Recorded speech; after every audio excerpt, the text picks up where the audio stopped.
BTech, BBA మరియు MBA కోర్సులు 15+ years experience ఫ్యాకల్టీతో పాటు placement guarantee. Kishkinda University, Ballari.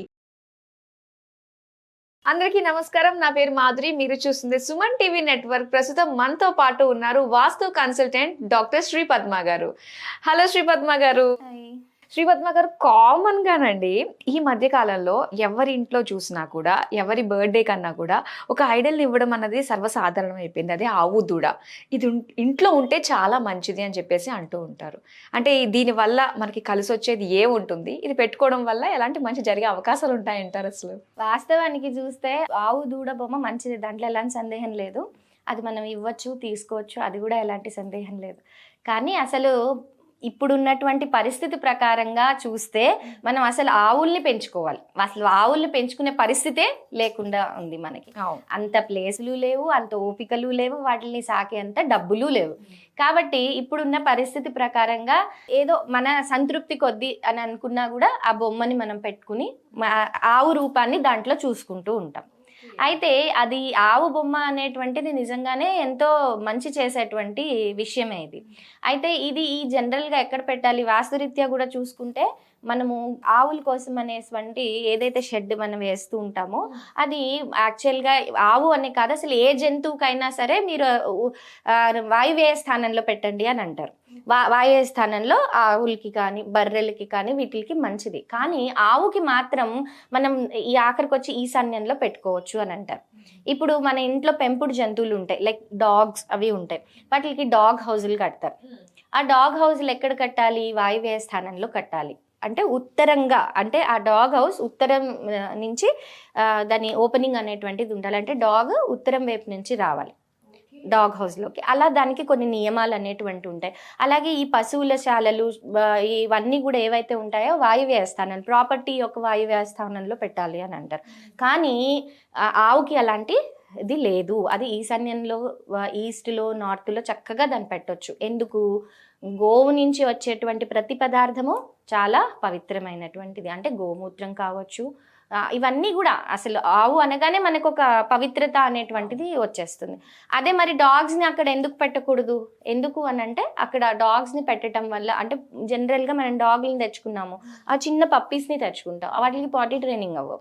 So అవంతకి మొత్తం పార్ట్ చేసేస్తూ ఉంటాయి. అంటే దాని కనుక మనం నార్త్లో కానీ, నార్త్ ఈస్ట్లో కానీ, ఈస్ట్లో కానీ పెట్టడం వల్ల ఏమవుతుంది, అక్కడ వాస్తు దోషాలు అనేటువంటివి వస్తాయి.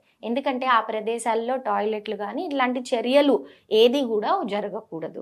కానీ మరి గోశాల కానీ ఆవుల్ని కానీ ఎందుకు పెట్టమన్నారు? ఎందుకంటే అది పవిత్రమైంది కాబట్టి అక్కడ అది పెట్టడం వల్ల ఇంకా మనకి ప్లస్ పాయింట్ అవుతుంది. సో ఇదేంటి, ఆవుల పరంగా మనం చూసుకుంటే ఇప్పుడు మనం ఆవుల్ని తెచ్చుకునే పరిస్థితుల్లో లేము.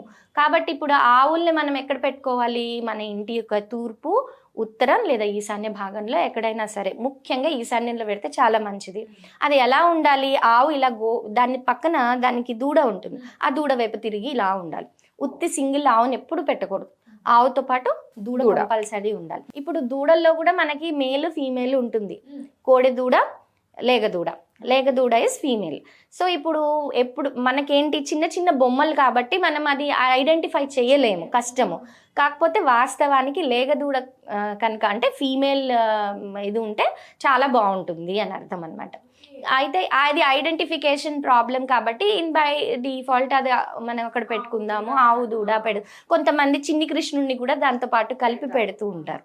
అయితే ఈ ఐడల్స్లో మనకి చాలా మంచిది ఏది అని అంటే గోల్డెన్ కలర్ ఉన్నది. ఇప్పుడు మనం ఈశాన్యంలో కానీ, ఉత్తరంలో కానీ, తూర్పులో కానీ పెట్టమన్నా దీంట్లో చాలా మంచి కలర్ ఏంటి, గోల్డెన్ కలర్. అండ్ ఎందుకంటే ఇప్పుడు మనకి చాలా రకాల మెటీరియల్స్లో కూడా మనకి దొరుకుతూ ఉంటాయి. మార్బుల్లో దొరుకుతాయి, అలాగే బ్రాస్లో దొరుకుతాయి, ఇత్తడిలో, రాగిలో, పాలరాతిలో. సో ఇలాంటివన్నీ దొరుకుతుంటాయి. సో వీటిలన్నిటిలోకి కూడా ఇత్తడి దొరకగలిగితే చాలా మంచిది. ఎందుకంటే అది ఒరిజినల్గా కూడా మనకు ఒక గోల్డెన్ షేడ్ అనేది వస్తుంది. లేదా ఒక గోల్డెన్ షేడ్ ఉన్నది మట్టిదైతే కూడా మంచిదే. మట్టి అని పేరుతో ప్లాస్టర్ ఆఫ్ ప్యారిస్ చేస్తున్నారు, అలా కాదు, ఒరిజినల్ మట్టితో చేసిందైనా సరే మంచిదే.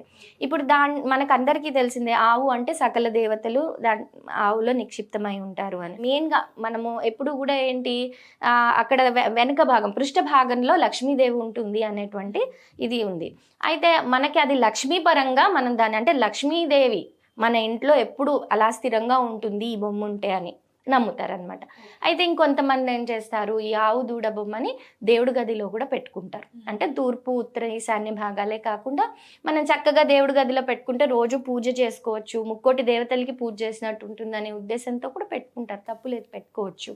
సో ఇవి ఇలా ఉండగా ఎవరికైనా ఫర్టిలిటీ ఇష్యూస్ ఉన్నాయి, పిల్లల సంతానం ప్రాబ్లం ఉంది, చాలా కష్టాలు పడుతున్నారు ఆ యాంగిల్లో, అప్పుడు వాళ్ళు ఈ బొమ్మను తీసుకొచ్చి చక్కగా దానికి ఆవుని పూజ చేసుకోగలిగితే ఈ ఆవు దూడకి ఈ సమస్య అనేటువంటి చాలా తొందరగా సాల్వ్ అవుతుంది. అంటే ఫర్టిలిటీ ఇష్యూస్కి ఇది చాలా మంచి రిజల్ట్ ఇస్తుంది అనమాట, మంచి పాజిటివ్ రిజల్ట్ ఇస్తుంది. అసలు వాస్తవానికి ఫర్టిలిటీ ప్రాబ్లమ్స్కి ఉన్న వాళ్ళు కానీ, లేదంటే సంతానం పరంగా సమస్యలు ఉన్న వాళ్ళు కానీ ఎప్పుడు కూడా ఈ గోశాలలకు వెళ్ళి ఆవుని కనుక దానికి సేవ చేసుకోగలిగితే, పూజ చేసుకోగలిగితే, పూజ అంటే ఫస్ట్ మనకి ఏమొస్తుంది, ఇంత బొట్టు పెట్టేసి కెమికల్తో ఉన్నటువంటి రంగులతో ఉన్నటువంటి బొట్టు పెట్టేసి బంతిపూలు అదేమో తినేస్తూ ఉంటుంది ఆ బంతిపూలు, అలా కాదు, అది పూజ కాదు. దానికి సేవ చేయండి, దానికి ఏదైనా గ్రాసం పెట్టండి, దానికి తినటానికి పెట్టండి, దానికి అలాగే ఏదైనా దానికి స్నానం చేయించడం దగ్గర నుండి దాని గోశాల శుభ్రపరచటము, దానికి సంబంధించిన సేవలన్నీ చేయండి. అలా కొంతకాలం చేయటం వల్ల ప్రాబ్లమ్స్ అనేటువంటిది సాల్వ్ అవుతుంది. అయితే ఇవన్నీ అందరి వల్ల కావు, ఇవందరూ చేయలేరు, అంటే వాళ్ళ పరిస్థితుల అనుసారం వాళ్ళు చేయలేరు.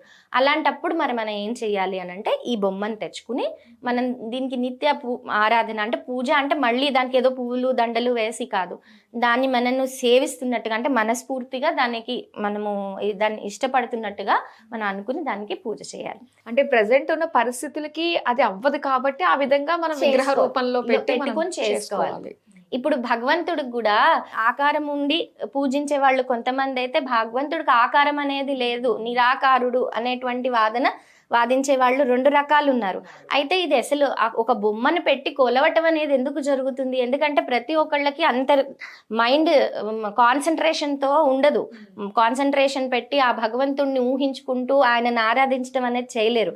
కాబట్టి విగ్రహ రూపంలో ఎదురుగుండా ఉందనుకోండి, ఆయన మన ఎదురుగుండానే ఉన్నాడు కదా అనుకుని కొలుస్తాం. కాబట్టి ఈ యాంగిల్, ఈ పాయింట్ కూడా ఇక్కడ వర్తిస్తుంది అనమాట. అంటే మనం అక్కడ చేయలేనప్పుడు ఇక్కడ చేసుకోవచ్చు. ఆఖరికి వచ్చి ఇంట్లో కూడా ఎప్పుడు ఆవు పాలు, ఆవు పెరుగు ఇవన్నీ తినేవాళ్ళు, ఆవుకి సంబంధించిన వస్తువులు వాడేవాళ్ళు ఎప్పుడు కూడా హెల్తీగా ఉంటారు, ఎలాంటి రోగాలు వాళ్ళ జోలికి రావు.